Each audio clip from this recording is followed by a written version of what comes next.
He was a millionaire in a tailored coat, sitting alone on Christmas Eve, with a worn-out teddy bear, and then a tiny voice sliced through the airport noise like a siren. "Mister, are you lost too?" São Paulo's international terminal was packed shoulder to shoulder, the loudspeakers spitting out delays and gate changes while exhausted travelers dragged carry-ons and stared at their phones. In the middle of all that chaos sat Ethan Cross, perfectly still, near a window, as if motion itself might crack him open. Beside his polished dress shoes and leather briefcase, the teddy bear looked out of place, old stitching one-button eye slightly crooked. Ethan kept it close anyway, his fingers resting on it like it was the last thread connecting him to a life he no longer talked about. That's when Lily appeared, no more than 5 cheeks pink from the cold air conditioning, wearing a knitted cat hat and hugging a small backpack to her chest. She tilted her head, studying Ethan like she could see right through the expensive suit. "I can help you find your mommy," she said, calm and certain, like this was the simplest problem in the world. Ethan's throat tightened. He almost said, "I'm not lost." But the word wouldn't come. Instead, he crouched slightly and asked softer than he meant to, "Are you the one who's lost?" Lily nodded, still smiling. "My mom was here. Then Candy?" And she disappeared. Ethan should have called security. He should have followed protocol. But Lily held out her pink-gloved hand, pure trust, no hesitation. Ethan stared at that small hand, then at the battered teddy bear, and something in him shifted. He stood, took her hand, and said, "Okay, let's find her together." Lily didn't walk like a lost child. She walked like a tiny detective with a mission tugging Ethan Cross through the terminal, as if she'd done this 100 times. The crowds parted in waves, holiday travelers rushing carts, squeaking coffee, spilling, yet Lily kept her chin up, scanning faces with serious little eyes. "First, the candy store," she announced, pulling him toward a row of glittery shop windows drenched in Christmas decorations. "That's where I saw the gummy bears. My mom lets me have the red ones." Her voice stayed bright, like fear was something other kids carried, not her. Ethan followed quiet and steady, his long stride slowing to match her short steps. He felt people watching, some smiling, some suspicious, because a man in a sharp suit holding hands with a 5-year-old always looks like a story waiting to happen. But Ethan didn't care. For the first time in years, he wasn't thinking about meetings or money or deadlines. He was listening. Really listening. Lily talked non-stop. "My mom has hair like sunshine," she explained. "And she wears glasses when she writes. She's making a story about a turtle that learns to fly." "A flying turtle," Ethan murmured, surprised by the warmth creeping into his chest. Lily nodded like it was obvious. In stories, anything is possible. They checked the candy shop. Nothing. The food court. Nothing. The little arcade corner. Still nothing. Lily's smile finally wobbled for half a second. Then she caught it and straightened it back into place. "Maybe she's looking for me too," she said, thinking hard. "And we keep missing each other." Maybe Ethan answered gently, kneeling beside her, so his voice didn't feel bigger than her bravery. As they stood, an airport employee slowed down, eyes narrowing at the sight of them.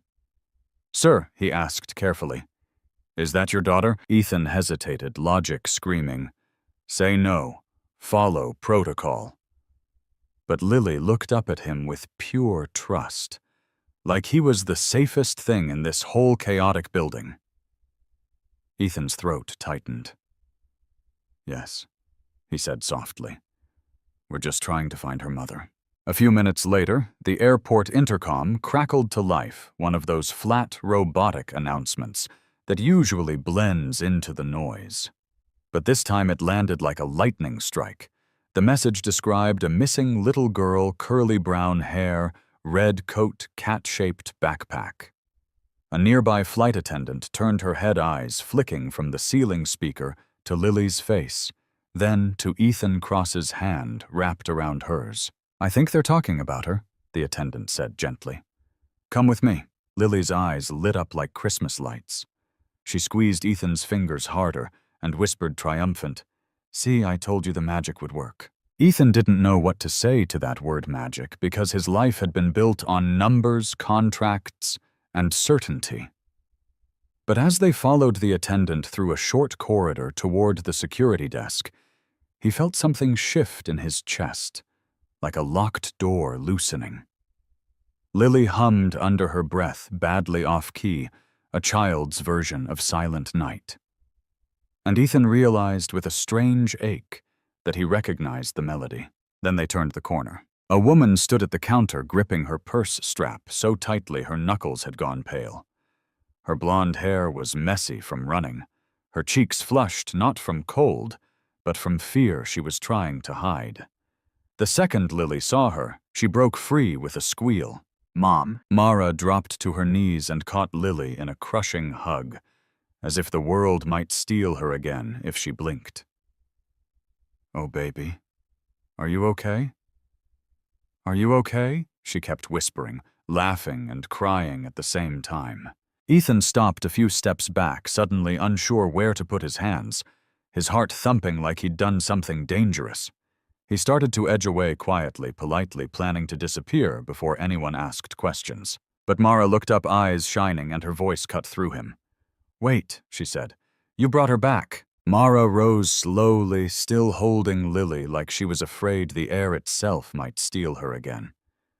Her eyes stayed locked on Ethan Cross, sharp, grateful, and trembling around the edges.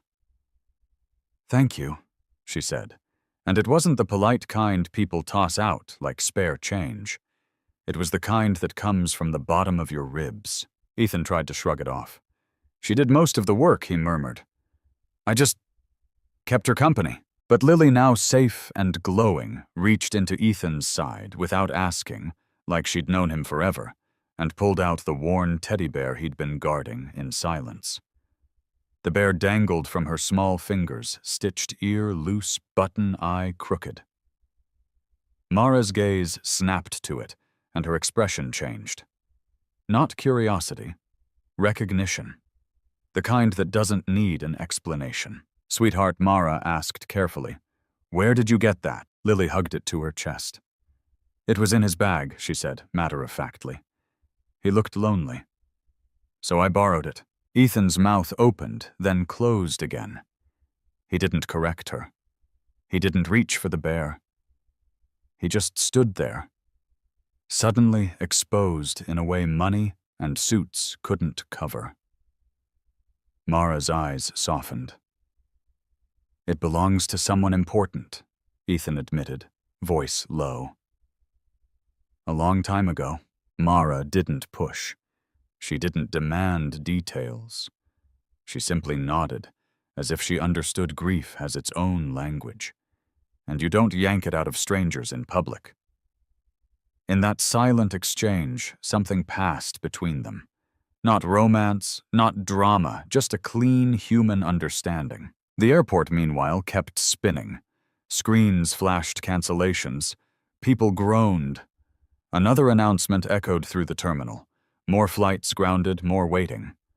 Mara glanced up at the board, then down at Lily, who was finally blinking heavy, the adrenaline fading. "Our flight? It might be ours," Mara whispered, exhausted. Ethan checked his watch, then looked at them like he was making a decision he hadn't allowed himself to make in years. "There's a quiet cafe upstairs," he said. "Warm food, softer seats. You both look like you need a break." Mara hesitated. Pride flared. She didn't like needing anything from anyone. But Lily yawned into her shoulder, and the truth hit harder than pride. She was running on fumes. "Okay," Mara said softly. "Thank you." They moved together through the terminal, away from the harsh fluorescent chaos up a staircase, to a tucked-away cafe that felt like a secret. A booth by the window waited like a small sanctuary.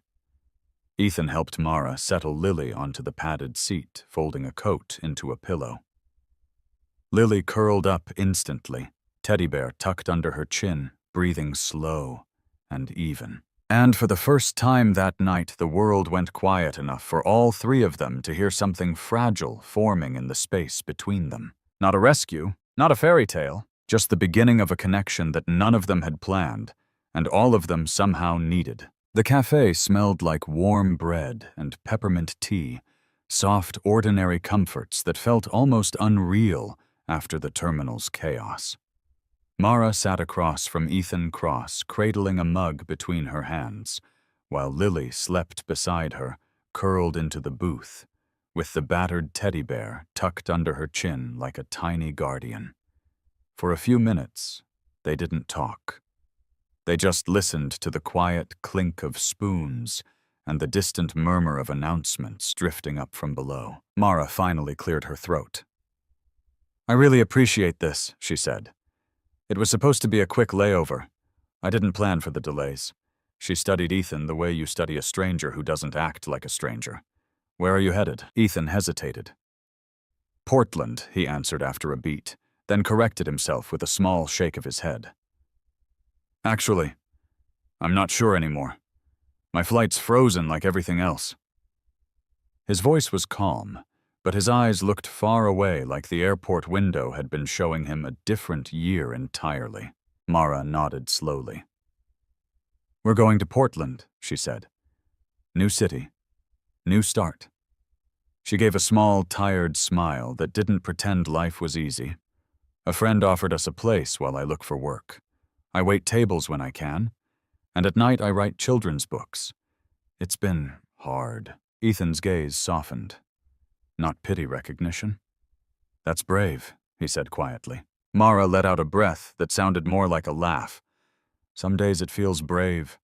Most days it just feels like survival." The waitress returned with an extra cup and a fresh pot of tea. Then, without asking, she laid a small wool blanket over Lily's sleeping shoulders. Mara blinked, confused. "I didn't order that." The waitress smiled and nodded toward Ethan. "He did. He said the little one might be cold." Mara turned back to Ethan, caught off guard. "You didn't have to do that." Ethan shrugged as if kindness was a simple fact. She looked like she needed it. Mara stared at him for a long second, throat tightening. "Most people don't notice," she whispered. Ethan met her eyes, voice low and steady. "You're doing a good job," he said. "I hope someone's told you that lately." Mara went still because that was the one thing she hadn't realized she was starving to hear. Mara didn't trust her own reaction at first. Her eyes stung, and she hated how close she was to crying in front of a stranger in a suit. So she looked down at Lily instead, at the steady rise and fall of her daughter's chest under the blanket, at the little cat backpack, tucked against the booth, at the teddy bear's crooked button eye, watching the world like it had secrets. Ethan Cross sat back, hands wrapped around his coffee, as if he'd said nothing extraordinary. But Mara could feel it. Those words had landed right where exhaustion lives. "You're doing a good job. Simple. Clean." And somehow louder than the airport's speakers. Before she could answer, the night shifted again. Somewhere downstairs, a new announcement rolled through the terminal. More cancellations, more delays, people groaning like the whole building had one tired throat. A flight attendant climbed the stairs and scanned the cafe, her eyes finding Ethan. "Mr. Cross," she asked politely. "We can move you and your companions to the VIP lounge now." Mara's first instinct was to refuse. Pride snapped up like a shield. "Oh, we don't need," she started. But Lily stirred half asleep and mumbled into the teddy bear. Then she blinked up at Ethan with those fearless eyes and whispered, "You said there's hot chocolate there, with the little white pillows." "Marshmallows?" Ethan corrected softly, a real smile flickering for the first time. "Yes, I checked." Mara looked between them. Her daughter, who trusted goodness like it was a fact, and this man who kept offering kindness without collecting anything in return. She exhaled. "Okay," she said quietly. For her, the VIP lounge felt like a different planet. Warm lighting, soft chairs, calm voices, food laid out neatly, like the world wasn't falling apart outside the glass. Lily's eyes widened at the snack table like she'd discovered treasure. Ethan handled the check-in with the staff, while Mara helped Lily out of her coat, still trying to understand how a random Christmas Eve disaster had turned into this. They settled near the windows where the storm still painted the runway in white. Ethan opened his laptop out of habit, tapped out a few emails, then paused as Lily returned carrying a cheap plastic checkers board like it was a crown. "We play," she declared, slamming it onto the table. "And whoever loses has to tell a real secret." Mara groaned, smiling despite herself. "Careful, she always wins." Ethan closed his laptop fully deliberately and set it aside like he was choosing a different life for the next few minutes. "Then I accept," he said, rolling up his sleeves. "But if I lose, you'd better be ready for the truth." Lily wiped the floor with him. Not once, twice. Ethan Cross played well, too. He set traps, tried to lure her pieces, even leaned in with that calm executive focus, like the board was a negotiation table. But Lily's tongue peeked out at the corner of her mouth, her little fingers moving with ruthless precision. When she captured his last checker, she sat back like a queen. "I win," she announced. "Now you tell a real secret." Mara covered her smile with her hand, half embarrassed, half amused. Ethan let out a short laugh, warm, surprised, like it had been sitting in his chest for years waiting for permission. "All right," he said, surrendering with theatrical seriousness. "When I was your age, I hid cookies under my bed. So many that my mom found an entire army of ants having a banquet." Lily squealed. Mara laughed out loud, the kind of laugh that shakes the rust off your ribs.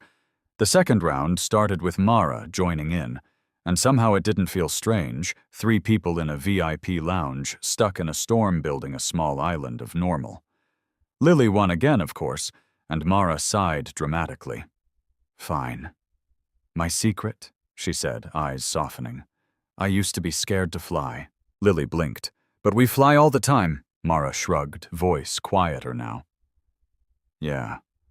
I learned that being scared and being stuck can feel like the same thing." The words hung there longer than she expected. Ethan didn't rush to fill the silence. He just watched her like he understood more than she'd said.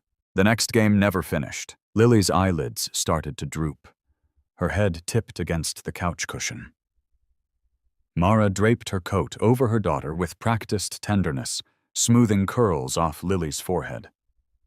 Ethan stayed still, staring at them, like he was looking at something holy and unfamiliar. Then Lily stirred, half asleep, rummaged in her little cat backpack, and pulled out a crumbling homemade cookie wrapped in tissue paper.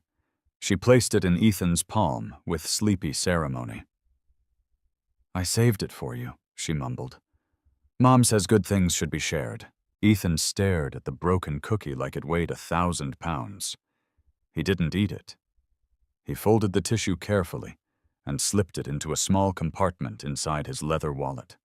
An artifact, a promise, a reminder that kindness can be real. A staff member approached later with an update: flights might resume in a few hours. Mara's posture straightened, that familiar brace returning life, always moving, always leaving. Ethan pulled a small notepad from his jacket and wrote something quickly. He tore off the paper and handed it to her without drama. An email address, and beneath it in neat letters the title of the children's book she'd mentioned. Mara looked up, stunned. He remembered. Ethan's voice stayed low. "In case Lily wants a rematch someday," he said, and Mara realized something she hadn't felt in a long time: seen, not saved. Seen. Morning came slowly, like the airport itself was exhausted.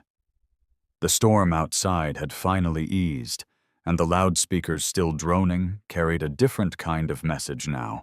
Boarding gates, reopening flights, inching back to life. In the VIP lounge, Ethan Cross stood by the tall windows with a paper cup of coffee, watching the runway lights blink through thinning snow. He looked the same, sharp jaw, calm posture, but something inside him had shifted.